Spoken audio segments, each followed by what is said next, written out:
أبا عبد الله يا أبا عبد الله.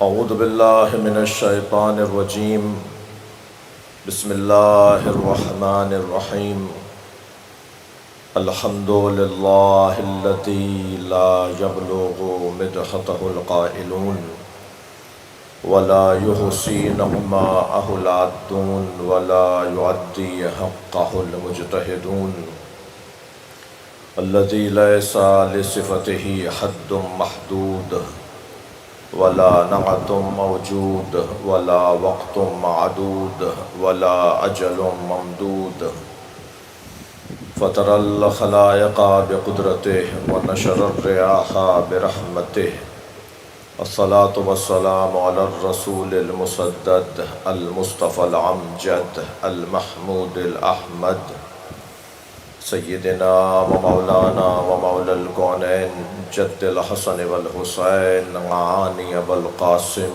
محمد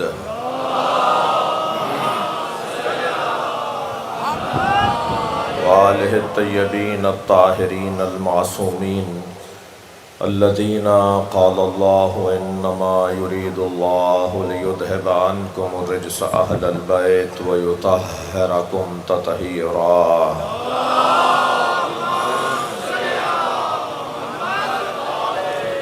وَلَعْنَةُ اللَّهِ عَلَىٰ أَعْدَائِهِمْ أَجْمَعِينَ مِنْ يَوْمِ عَدَاوَتِهِمْ إِلَىٰ قِيَامِ يَوْمِ الدِّينِ. أَمَّا بَعْدُ قَالَ الْحَكِيمُ فِي قُرْآنِ الْكَرِيمِ بِسْمِ اللَّهِ الرَّحْمَٰنِ الرَّحِيمِ وَلَوِ اتَّبَعَ الْحَقُّ أَهْوَاءَهُمْ لَفَسَدَتِ السَّمَاوَاتُ وَالْأَرْضُ وَمَنْ فِيهِنَّ. صلوات.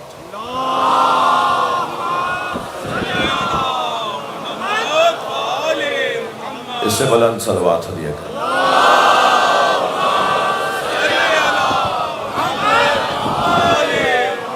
سورہ مبارکہ المومنون آیت نمبر 71. پروردگار عالم اپنے اس کلام میں حق کا تعارف کروا رہا ہے، حق کی علامت بیان کر رہا ہے. حق اپنی نشانی کے ساتھ رہتا ہے، حق اپنی علامتوں کے ساتھ جیتا ہے. حق کو یہ کہنا نہیں پڑتا کہ میں حق ہوں، بلکہ حق خود بتاتا ہے کہ وہ حق ہے.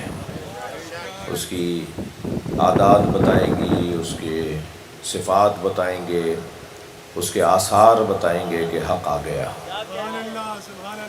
اور جب حق اپنے جلوے کو، اپنی تجلی کو، اپنے ظہور کو اور اپنے روب کو ظاہر کرتا ہے تو وہ اکیلا بھی ہو تو لاکھوں پر غالب ہوتا ہے.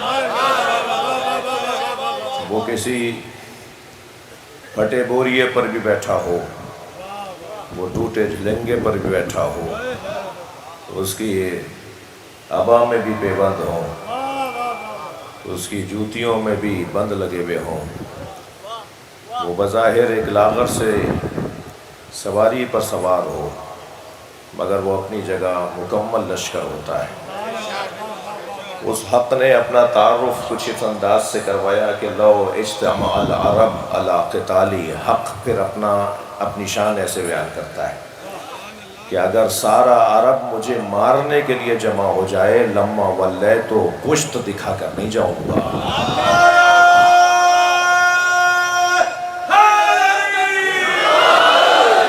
عزیزان گرامی، پروردگار عالم اس سائے کریمہ میں اس وجود نازنین کا اور اس وجود حق کا تعارف کروا رہا ہے. نشانی یہ ہے کہ وَلَوْ اتَّبَعَ الْحَقُّ أَهْوَاءَهُمْ، اگر حق نے ان کی خواہشات کی پیروی کر لی ہوتی لَفَسَدَتِ السَّمَاوَاتُ وَالْأَرْضُ وَمَنْ فِيهِنَّ، تو آسمانوں اور زمینوں میں اور جو کچھ ان کے درمیان ہے وہ سب تباہ ہو جاتا.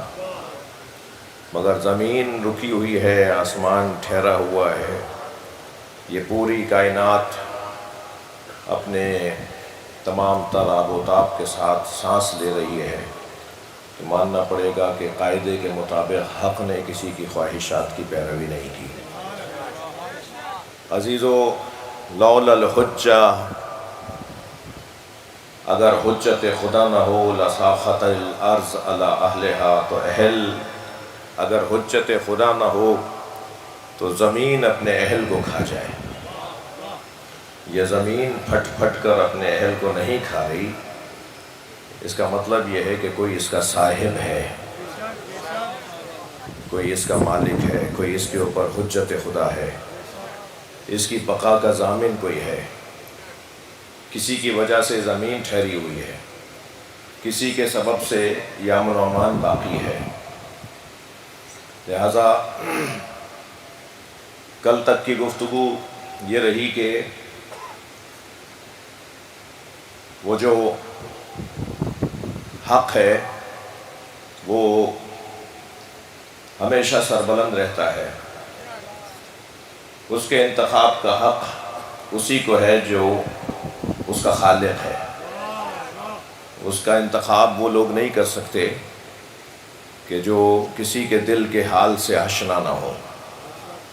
میں لفظوں کو اور بہتر کرتا ہوں، کیوں ہم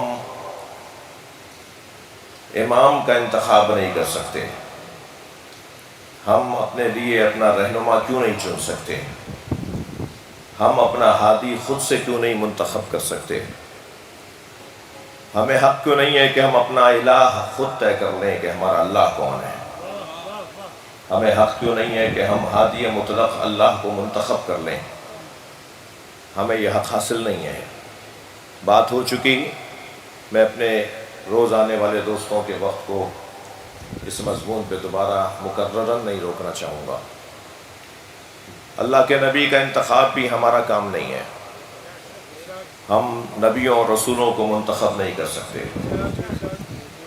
پھر جیسے ہم نبیوں کو منتخب نہیں کر سکتے، رسولوں کا انتخاب ہم نہیں کر سکتے، اللہ رسول کے اس مفہوم انتخاب کے بعد ہم نبی کے جانشین کا انتخاب بھی خود نہیں کر سکتے، ہمیں یہ اختیار نہیں ہے۔ قرآن مجید میں ایک آدھ دو دفعہ نہیں بلکہ اللہ کا قاعدہ قانون یہی ہے، اس نے بار بار اس بات کا ذکر کیا ہے کہ حتیٰ اگر ظاہری طور پر بادشاہ اور حاکم، جبکہ وہ معصوم، حضرت طالوت معصوم تھے، حضرت طالوت نبی تھے، رسول تھے، یہ طے ہے کہ وہ رسول نہیں تھے، وہ نبی نہیں تھے، وہ معصوم نہیں تھے، مگر ایک نبی کی طرف سے ان کی نبوت میں ایک حاکم کا انتخاب ہو رہا تھا، تو نبی کی جانب سے ایک حاکم کے انتخاب کا بھی اللہ نے اس نبی کو انتخاب کرنے کا حق نہیں دیا تھا، اللہ نے کہا تھا کہ تم کہہ دو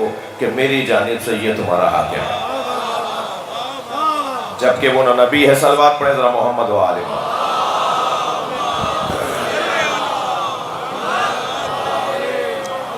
جہاں جہاں قال نبیہم، جب ان کے نبی نے ان سے کہا کہ قد جعل اللہ لکم طالوت ملکا، تمہارے لیے اللہ نے طالوت کو ملک قرار دیا ہے، تو انہوں نے کہا کہ نحن احق بالملک، ہم تو اس سے زیادہ بہتر حاکم ہو سکتے ہیں۔ تو جواب یہ نہیں آیا کہ تم بہتر ہو سکتے یا نہیں ہو سکتے، جواب یہ ہے کہ ان اللہ قد اصطفیٰ لکم، اللہ نے ان اللہ اصطفاہ لکم، اللہ نے اسے تمہارے لیے منتخب کر لیا ہے، اور جسے تمہارے لیے اللہ نے منتخب کیا ہے، اللہ کے نزدیک زادہ بسطۃ فی العلم والجسم، اس کی صفت یہ ہے کہ وہ علم میں بھی تم سے زیادہ ہے اور جسمانی توانائی میں بھی تم سے زیادہ ہے۔ تو معیار اللہ کے نزدیک اگر کبھی کسی کے انتخاب کا بنے گا تو کم سے کم یہ دو چیزیں بنے گی، ایک تو عالم ہونا چاہیے اور ایک جسمانی طور پر مضبوط ہونا چاہیے۔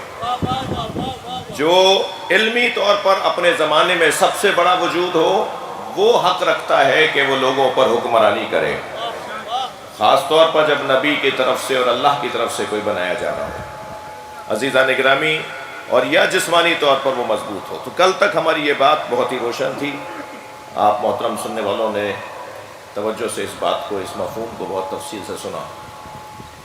ارشاد ہو رہا ہے کہ من مات ولم یعرف امام زمانہ فقد مات میتۃ جاہلیہ۔ اس کو ذرا بہتر کیجئے بھائی، من مات ولم یعرف امام زمانہ فقد مات میتۃ جاہلیہ، جو مر جائے اور اپنے زمانے کے امام کی معرفت نہ رکھتا ہو، فقط ماتا میتتن جاہلیہ، وہ گویا زمانہ جاہلیت میں مر گیا۔ زمانہ جاہلیت کیا ہے؟ اعلان نبوت سے پہلے۔ زمانہ جاہلیت کیا ہے؟ اعلان توحید سے پہلے۔ زمانہ جاہلیت کیا ہے؟ دعوت ذو العشیرہ سے پہلے۔ یعنی جس زمانے میں لوگوں میں یہ الجھن تھی کہ ہماری طرف اللہ کی طرف سے ہمارے لیے کون نبی، رسول یا امام بنا کر بھیجا گیا ہے، دین ابراہیمی کا دور ہے، وہ بھی خاندانی طور پہ کچھ ہستیاں ہیں کہ جو دین ابراہیمی پہ عمل کر رہے ہیں، عموم جو ہے، عوام جو ہے، وہ جاہلیت کی زندگی گزار رہی ہے۔ جیسے حضرت جعفر طیار نے حبشہ نجاشی کے دربار میں جب خطبہ ارشاد فرمایا تھا تو فرمایا تھا کہ ہم کیسے رہ رہے تھے، اسلام کا تعارف جب انہوں نے کروایا، جب نجاشی نے ان سے پوچھا کہ اسلام کیا ہے، یہ جو آپ کے رسول نے پیغام آپ تک پہنچایا، یہ آخر اس کا تعارف کیا، یہ ہے کیا، اسلام ہے کیا؟ تو حضرت جعفر طیار نے فرمایا کہ اسلام ایک شفا بخش دوا کا نام ہے۔ صلوات پڑھیں ذرا محمد و آلہ۔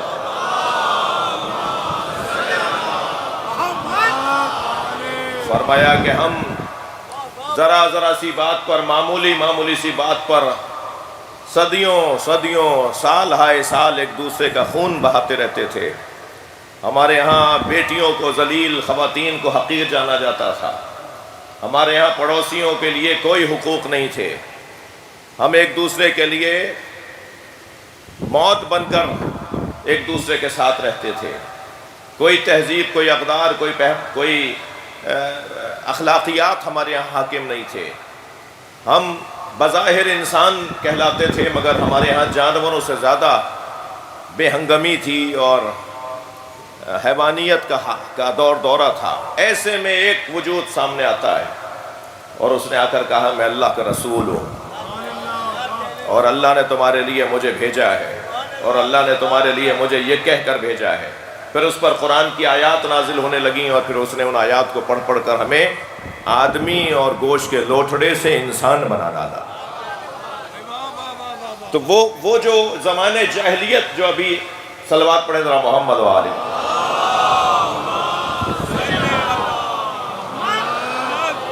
ایک اور بلند صلوات پڑھ لیجیے۔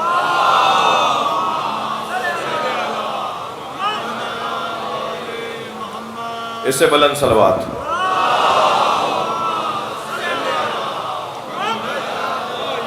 آپ اور بھی بلند پڑھ سکتے ہیں۔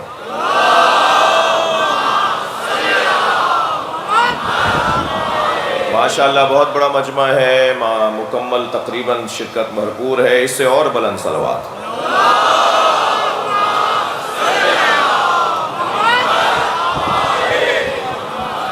تو وہ جو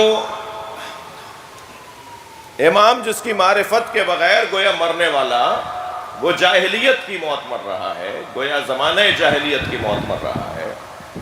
من ماتا ولم یعرف امام زمانہ فقط ماتا میتتن جاہلیہ۔ میرا محترم، میرا متوجہ مجمع، آپ کو ایک جملہ ہدیہ کرنے جا رہا ہوں۔ من ماتا ولم یعرف ہے، معرفت کے لیے ظہور ضروری نہیں ہے۔ جو آواز آتی ہے نا کہ صاحب معرفت پھر کیسے حاصل کرو گے جب وہ ہے ہی نہیں، تمہیں نظر نہیں آ رہے، تمہاری ملاقاتیں نہیں ہو رہی۔ معرفت کی بات ہو رہی ہے، زیارت کی بات نہیں ہو رہی۔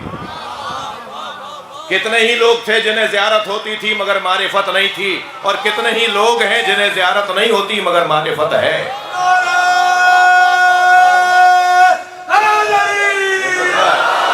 یہ ہو سکتا ہے کہ اگر ہمیں زیارت نہ ہو تو اس کی ہمیں معرفت حاصل ہو جائے۔ ہم اپنے امام، ابھی پچھلے محرم کے بعد اور اس محرم کے درمیان عالمی سطح پر ایک شخصیت کی رحلت ہوئی اور اس کے بعد بعض لوگوں نے ہمارے درمیانی شک و شبہات کو ڈالنا شروع کیا کہ امام تو حاضر ہوتا ہے، امام کو تو حاضر ہونا چاہیے۔ امام کا حاضر ہونے کا کیا مطلب ہے؟ دو جملوں میں اپنے محترم مجمع کو متوجہ کرنا چاہوں گا، خاص طور پر جوانوں کو متوجہ کرنا چاہوں گا۔ ہمارا امام حاضر ہے، ظاہر نہیں ہے۔ حاضر ہونا اور ہے، ظاہر ہونا اور ہے۔ اتنا بڑا مجمع یہاں حاضر ہے یا نہیں؟ سب مجھ پہ ظاہر نہیں ہے؟ تھوڑی گردن ہلانا بات جا رہی ہو تو۔ اتنا بڑا مجمع یہاں حاضر ہے یا نہیں؟ سب ایک دوسرے پہ ظاہر نہیں ہے۔ جو حاضر ہو ضروری نہیں ہے وہ ظاہر بھی ہو۔ ہمارا امام حاضر ہے، ظاہر جب ہوگا جب ہم پہچاننے لگ جائیں گے۔ میں زیادہ اس موضوع پر بات نہیں کرنا چاہتا، ممبر عمومی ہے، سب کو جوڑنے کا کام اس ممبر کا کام ہے، لیکن صرف اتنا کہتا ہوا آگے بڑھوں گا کہ مکتب چلانا اور ہے، کمپنی چلانا اور ہے۔ یہ مکتب ہے جسے مکتب اہل بیت کہا جاتا ہے۔ صلوات ہدیہ کریں محمد و آل محمد۔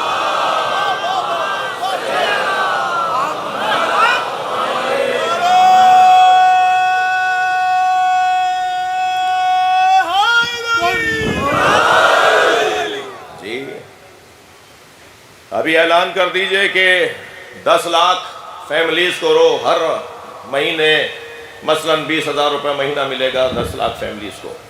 یہ 10 لاکھ فیملیاں جان مال قربان کرنے کو تیار ہو جائیں گی 10,000 روپے 20,000 روپے دینے والے پر۔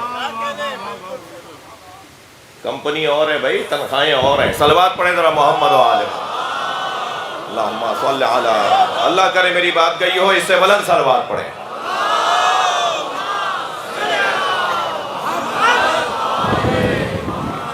جی اگر کوئی اس انداز سے سوچ رہا ہے صاحب العصر کے لیے، اور اس انداز سے سوچ رہا ہے کسی اور شخصیت کے لیے، تو وہ کیا منہ دکھائے گا مولا کائنات کو؟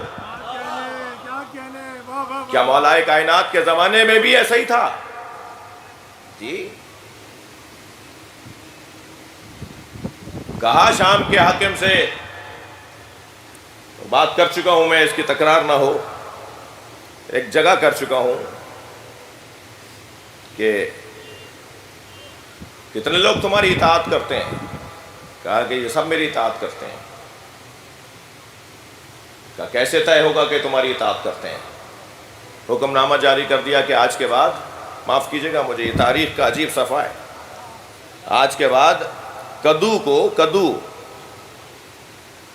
کدو ایک سبزی ہے، کدو کو قبلہ رخ لٹا کر اللہ اکبر کہہ کے چھری سے ذبح کر کے کھایا جائے گا۔ جب تک کہ کدو کو جانوروں کی طرح ذبح کر کے نہیں کھاؤ گے، اس کا کھانا حرام ہے۔ سارے مملکت نے ایسا کرنا شروع کر دیا، اور جب سب جگہ ایسا ہونے لگا تو کہنے لگا دیکھو میری کتنی اطاعت ہوتی ہے۔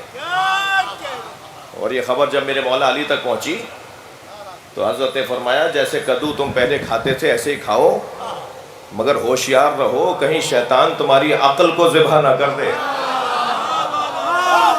بھائی صلوات پڑھیں ذرا محمد و آل محمد۔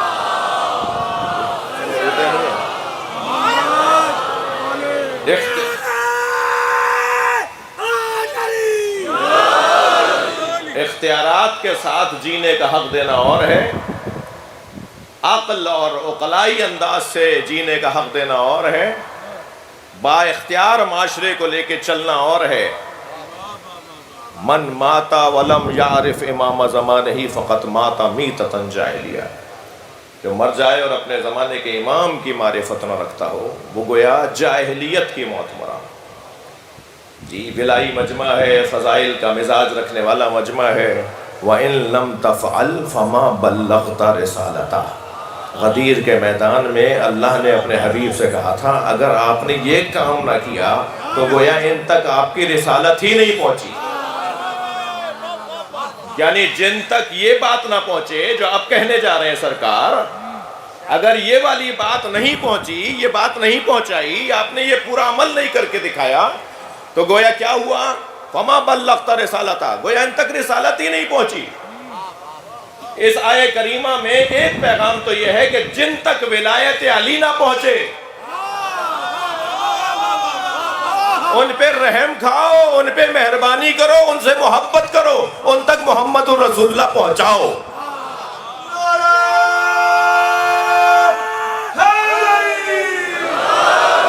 بہت مشکل ہے، بغیر جس نے نہیں پہچانا اپنے زمانے کے امام کی گویا وہ معرفت نہیں رکھتا، گویا وہ جاہلیت کی موت مرا۔ یہ سنی شیعہ نے لکھا ہے، یہ حدیث وہ حدیث ہے کہ جو کتب تمام اسلامی کے اندر مسلمانوں کے تمام فرقوں کے اندر یہ حدیث کا اس کی تواتر کا ذکر ہے۔ جی عجیب حسین خوبصورت روایت آپ کو ہدیہ کرنے جا رہا ہوں۔ سورہ مبارکہ زاریات کی 54ویں آیت کی تفسیر پوچھی گئی میرے مولا امام حسین علیہ السلام سے۔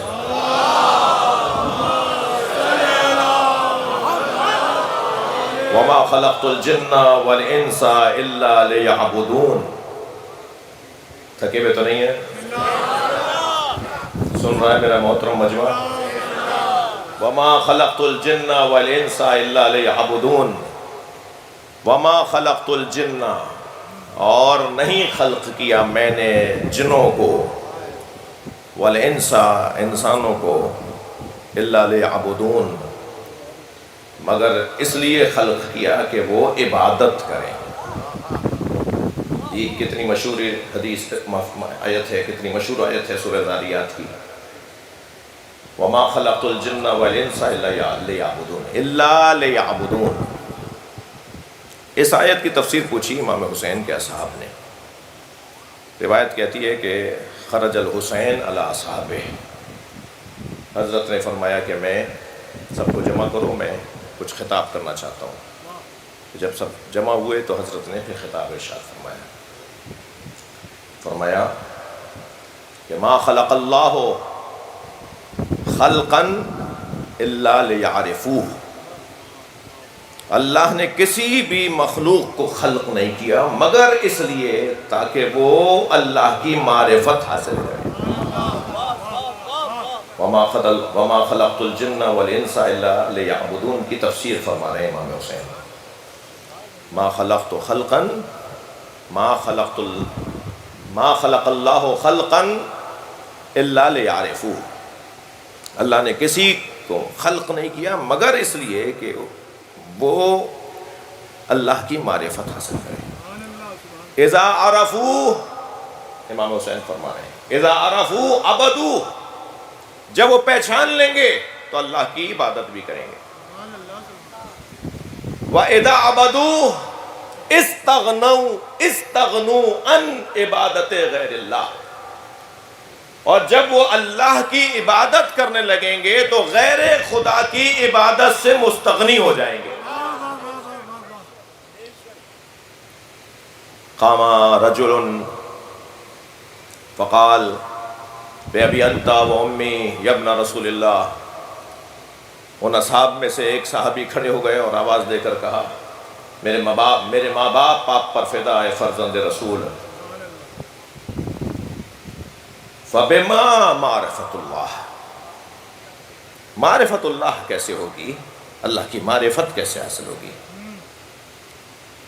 تو حضرت نے فرمایا معرفتو، اب وہ جو مضمون ہمارا مضمون اور اس کے اوپر استدلال کے طور پر میں یہ روایت لے کر آیا امام حسین کی، فرماتے ہیں معرفتو اہل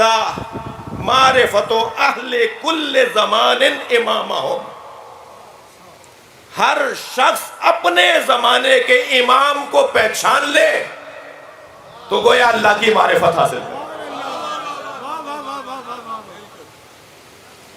جی الذی تجب طاعتہ، اب یہاں اپنے زمانے کے ہر شخص اپنے زمانے کے امام کو پہچان لے تو گویا اس نے اللہ کی معرفت حاصل کر لی۔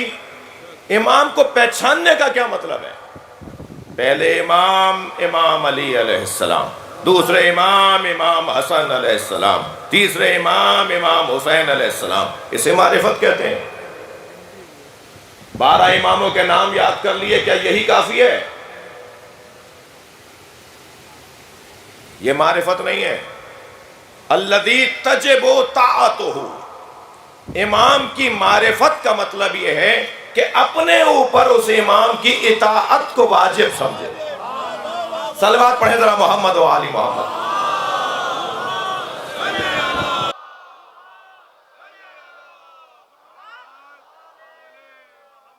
بھائی متوجہ ہے نا میں کیا عرض کر رہا ہوں آپ کے سامنے؟ یعنی امام کی معرفت کا مطلب ہے اطاعت امام کو اپنے اوپر واجب قرار دینا. یعنی اگر میں لفظوں کو یوں بدل کے کہہ دوں کہ اگر کوئی امام کو نہیں جانتا تو گویا اللہ کو نہیں جانتا، اور جو اللہ کو نہیں جانتا تو وہ مسلمان کہاں کہلائے گا. اور بھائی بات ہے بہت روشن، بات ہے بہت روشن. اس فرش عزا کے میزبان بھی اثنا عشری ہیں،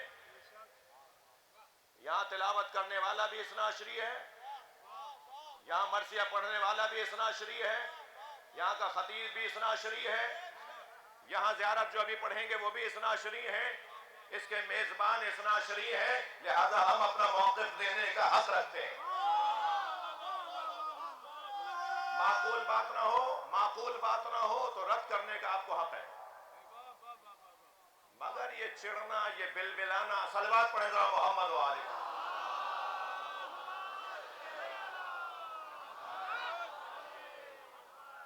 کہ صاحب یہ انکار کر دیا، یہ توہین کر دی، وہ یہ کر دیا. ہم اپنا موقف دے رہے ہیں بھائی، ہم اپنی بات کر رہے ہیں، ہم اپنی تعلیمات کو بیان کر رہے ہیں. آپ کو معقول لگے، اچھی لگے لے لیجئے گا، نہ لگے تو جواب دے دیجئے گا. یہ کیا بات ہوئی؟ کیا سمجھتے ہیں کہ آپ کی ان دھمکیوں سے ہم غدیر پڑھنا چھوڑ دیں گے؟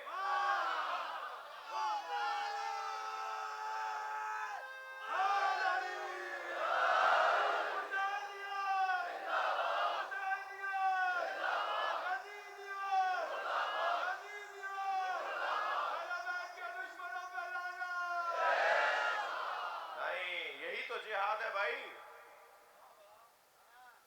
ہاں، اگر غدیر کو نہ بھلایا گیا ہوتا تو کربلا نہ ہوتی. اتنا بڑا نقصان اس غدیر کے بھلانے کی وجہ سے ہوا ہے. اتنا بڑا خون دیا ہے اس غدیر کو دہرانے کے لیے، اس ولایت علی کو دہرانے کے لیے، اس امامت مولا علی کو دہرانے کے لیے، اس مفہوم امامت کو سمجھانے کے لیے. جی مجھے پہلا مصرع یاد نہیں ہے، شاید دوستوں کو یاد ہو. حسین کہنے کی جرت نہیں تو مر جاؤ. امام یاد کریں ایسے کام کر جاؤ، حسین کہنے کی جرت نہیں تو مر جاؤ. ہمت کریں معقول انداز سے، کوئی کسی کو چٹکی بھرنا.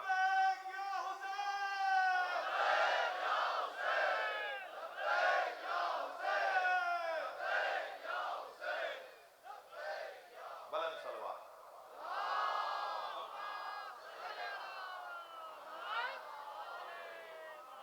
جی معرفت امام کی گویا اللہ کی معرفت کا ایک مقدمہ ہے. اللہ کی معرفت کا عنوان مکمل نہیں ہوگا جب تک کہ ایک جنگ تھی، گھمسان کی جنگ. بوبوہے کا عالم، سروں پہ سر گر رہے، تنوں سے تن جدا ہو رہے، سروں سے تن جدا ہو رہے، تنوں سے سر جدا ہو رہے، چیخ چلانے کی آوازیں، الامان الحفیظ کی صدائیں. میرے مولا نے تلوار نکالی ہوئی ہے اور علی بن ابی طالب کی تلوار ایک وقت میں کئی سر گرا رہی ہے. کہ ایک مرتبہ مولا کے سامنے ایک شخص آ کے کھڑا ہو گیا، کہنے لگا یا امیر المومنین مجھے اللہ سمجھائیں. حضرت تلوار رکھ دی، اس پہ خطبہ ارشاد فرمانا شروع کیا. توجہ چاہوں گا آپ سے. تو ایک محترم صحابی کی آواز آئی، اس صحابی کو آواز دے کر کہ یہ کوئی وقت ہے، جنگ ایسی گھمسان کی ہے، تم علی سے سوال کر رہے ہو کہ اللہ سمجھائیں. میرے مولا نے اسے دیکھ کر، جو ٹوک رہے تھے انہیں دیکھ کے فرمایا اسے بولنے دو، یہ ہماری جنگ توحید کے مسئلے پر ہی ہے. اگر انہوں نے اللہ کو سمجھ لیا ہوتا تو مجھ سے لڑنے نہ آتے. صلوات پڑھے محمد و آل محمد. جی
دیجیے انہیں، دے دیجیے، دے دیجیے انہیں، دے دیجیے۔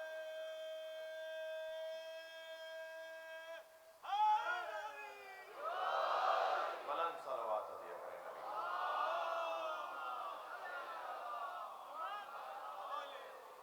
توجہ ہے حضرات کی؟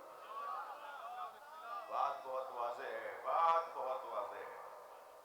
میں نے ایک جملہ کل کی مجلس میں کہا تھا کہ اللہ کو حق کے انتخاب اس لیے ہے، توجہ، بیٹھ جائیے، بس ہو گیا، کون سا قیامت؟ سرور بھائی کیا قیامت آ گئی؟ نہیں، بیٹھ جائیے۔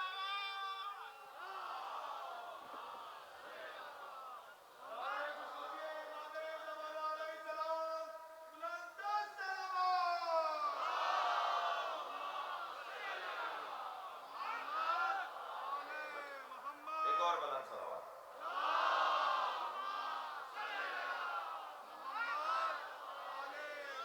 اصل میں مسائل بڑے پیچیدہ ہیں، مسائل بڑے پیچیدہ ہیں۔ بہرحال وہ مسائل پیچیدہ یہاں بیان کرنے کے نہیں ہیں۔ ایک اور بلند صلوات۔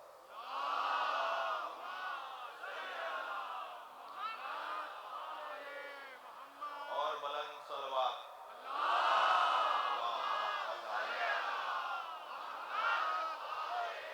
دیکھیے یہ میرا، ہمارا، آپ کا، اس مجمع کا، اس ممبر کا عقیدہ ہے۔ اس کو معقول اور انتہائی مدلل انداز سے اپنی تعلیمات کی روشنی میں بیان کرنے کا مجھے حق ہے۔ اللہ کو حق انتخاب کیوں ہے؟ توجہ ہے؟ اللہ کو حق انتخاب کیوں ہے؟ اس لیے کہ وہ ارشاد فرماتا ہے وَرَبُّكَ،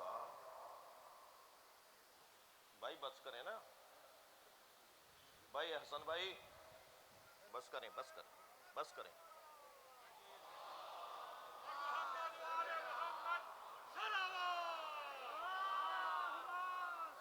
میں تماشا روک رہا ہوں اور آپ تماشا بڑھا رہے ہیں۔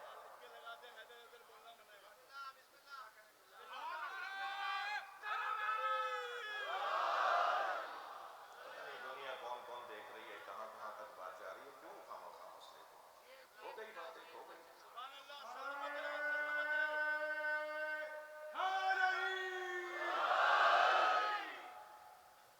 توجہ ہے؟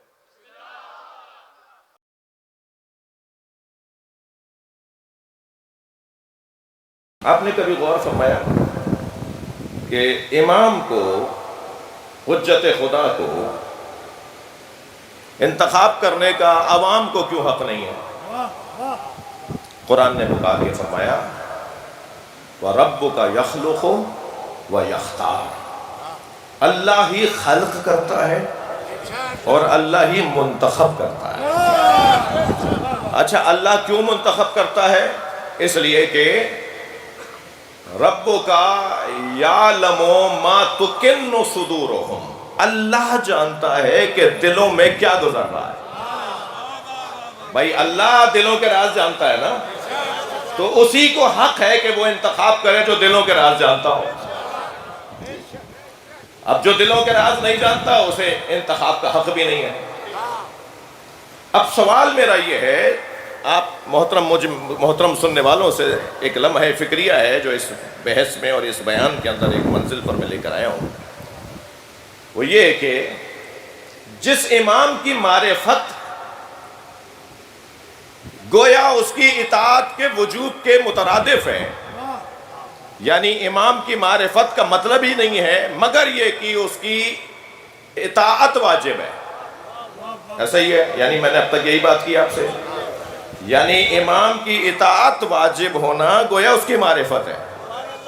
امام کی معرفت کا مطلب پہلے امام سے لے کر 12ویں امام تک کے نام یاد کر لینا نہیں ہے، بلکہ امام کی معرفت کا مطلب یہ ہے، توجہ، امام کی معرفت کا مطلب یہ ہے کہ ان کی اطاعت واجب ہو۔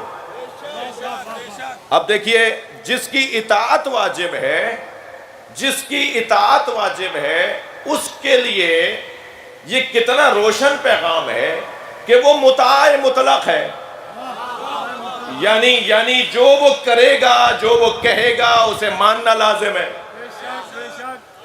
جو وہ بول دے اس پر عمل کرنا واجب ہے، جس سے وہ روکے اس سے رکنا واجب ہے.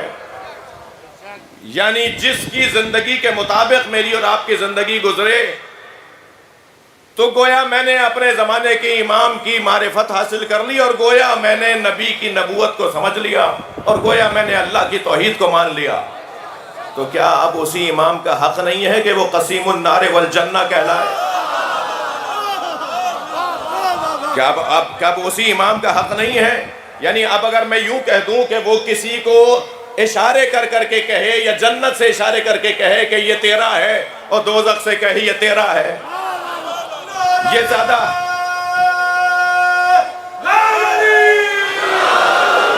زیادہ آسان کام ہے یا یہ زیادہ مشکل کام ہے کہ اس کی اطاعت کے ذریعے سے جنت کا راہی بنے، اس کی اطاعت کے نہ کرنے پر لوگ دوزخ کی طرف چلے جائیں؟ مجھے امام شافعی کے وہ 4 مصرے یاد آ رہے ہیں جس میں وہ فرماتے ہیں علی حبہ جنہ. اب آپ دیکھیے 2 مصروں میں انہوں نے جیم نون تے کو 3 دفعہ استعمال کیا ہے، اور تینوں مرتبہ علیحدہ مطلب میں استعمال کیا ہے.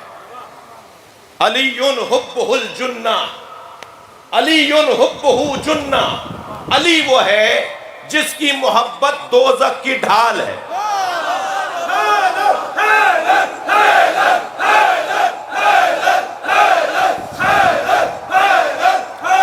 علی حبہ جنہ، جس کی محبت، امام شافعی ہیں بھائی.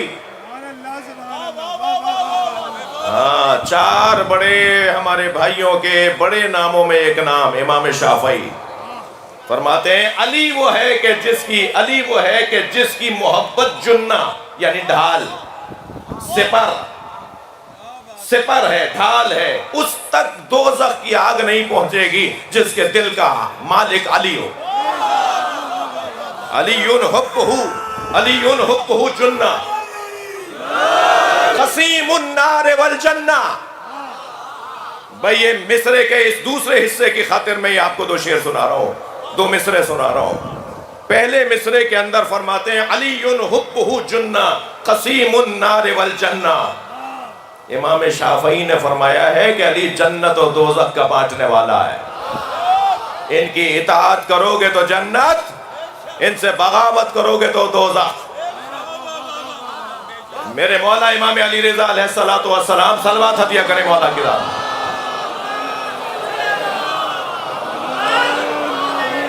کچھ بیچ میں 4-5 منٹ میرے ضائع ہو گئے، اگر میں 5 منٹ زیادہ بولوں تو برداشت کیجئے گا مجھے. جی میرے مولا کا دربار ہے، اور امام الرشید برابر میں بیٹھا ہوا ہے کہ ایک مرتبہ کسی نے آواز دے کر کہا آپ کا عقیدہ یہ ہے کہ علی قسیم النار والجنہ. میرے مولا رضا نے فرمایا ہمارا عقیدہ ہی نہیں ہے، یہ فرمان مصطفیٰ ہے. یا علی انت قسیم النار والجنہ، یا علی تم جنت و دوزخ کے تقسیم کرنے والے ہو. تو مامون الرشید کی آواز آئی، سوال تو کسی اور نے کیا تھا، مگر مامون الرشید کی برابر سے آواز آئی، اے فرزند رسول یہ حدیث مجھے سمجھ میں نہیں آتی. حضرت نے فرمایا تمہیں یہ حدیث سمجھ میں نہیں آتی تو میں ایک اور حدیث سناتا ہوں جو اس حدیث کو سمجھائے گی. ہاں، جیسے قرآن کی ایک آیت دوسری آیت کی تفسیر کرتی ہے نا، ایسے نبی کی ایک حدیث دوسری حدیث کی تشریح کرتی ہے. حضرت نے فرمایا تمہیں یہ حدیث سمجھ میں نہیں آتی کہ علی جنت و دوزخ کے تقسیم کرنے والے ہیں، تو یہ حدیث تو سمجھ میں آتی ہے نا کہ سرکار نے فرمایا یا علی حب کا ایمان و بغض کا کفر. یا علی تم سے محبت کرنا ایمان ہے، تم سے محبت کرنا ایمان ہے، تم سے نفرت کرنا کفر ہے. جو علی سے محبت کرے گا مومن ہے، جنت میں جائے گا. جو علی سے نفرت کرے گا کافر ہے، دوزخ میں جائے گا.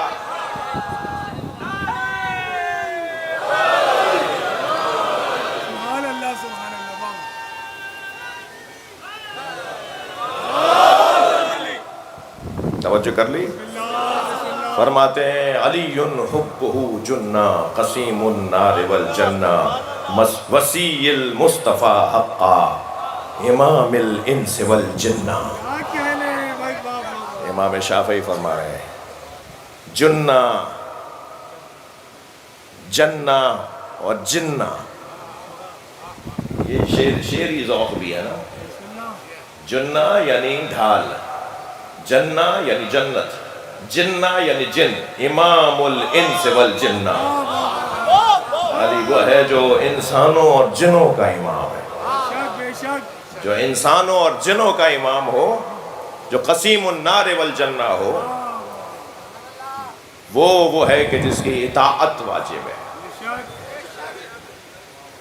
وقت تنگ ہو گیا، گفتگو کل آگے بڑھے گی انشاءاللہ. علی کی بیٹیاں بھی علی ہیں. یہ سارا گھرانہ محمد ہے اور یہ سارا گھرانہ علی ہے. مولا علی کے بیٹے بھی علی اور مولا علی کی بیٹیاں بھی علی. ایک بیٹی تو ایسی علی ہے جو زین للاب ہے، جو اپنے بابا کی زینت ہے. اجرکم اللہ. آمادہ ہو رہے ہیں آپ؟ 5 محرم کی مجلس ہے.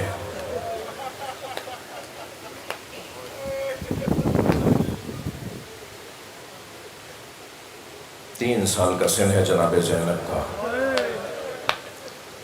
نبی روزانہ نماز فجر کے بعد در زہرا پر اہل بیت کو سلام کرنے آتے ہیں. السلام علیکم یا اہل بیت النبوہ. اور کوئی نہ کوئی دروازہ کھولتا ہے اور نبی کا استقبال کرتا ہے. آج کیا ہوا؟ دروازہ کھلا تو زینب کھڑی تھی. بی بی کی عمر اس وقت 3 سال ہے. دروازہ کھلا، سامنے زینب کو دیکھا، پیشانی کا بوسہ دیا. فرمایا بیٹا زینب تم دروازے پہ کیوں آئی ہو؟ کہ نانا اماں زہرا نے کہا ہے جا کے نانا کا استقبال کرو. میں نے رات کو خواب دیکھا ہے، میں نانا اماں سے تعبیر پوچھ رہی تھی تو اماں نے فرمایا نانا آنے والے ہیں، نانا تعبیر بتائیں گے. نبی سامنے بیٹھ گئے. زینب میری لال بتاؤ تم نے کیا دیکھا ہے؟ فرمایا نانا میں نے خواب میں دیکھا ہے ایک صحرا ہے، ایک بیابان ہے، اس میں تنہا ہوں. اجرکم اللہ، اجرکم اللہ. حق ہے ایسے بلند آواز سے رونے کا. نانا ایک صحرا ہے، میں اس میں تنہا ہوں. تیز آندھی چلتی ہے، اتنی تیز آندھی ہے کہ میرے پیر زمین سے اکھڑنے لگتے ہیں. مجھے ایک درخت نظر آتا ہے، میں نے اس کا سہارا لیا، مگر کچھ دیر کے بعد آندھی کے جھونکے سے وہ درخت بھی زمین سے اکھڑ گیا. اجرکم اللہ. نانا پھر مجھے دوسرا درخت نظر آیا، میں نے اس کا سہارا لیا، وہ درخت زمین سے اکھڑ گیا. پھر مجھے تیسرا درخت نظر آیا، میں نے اس کا سہارا لیا. تیز آندھی چلتی ہے، وہ درخت بھی زمین سے اکھڑ جاتا ہے. نانا دور دور تک کوئی سہارا نہیں تھا. نانا خواب یہاں مکمل ہو گیا ہوتا تو میں زحمت نہ دیتی. تیز آندھی چل رہی تھی، میرے سر سے چادر اتر گئی. نبی کی آنکھوں میں آنسو آ گئے.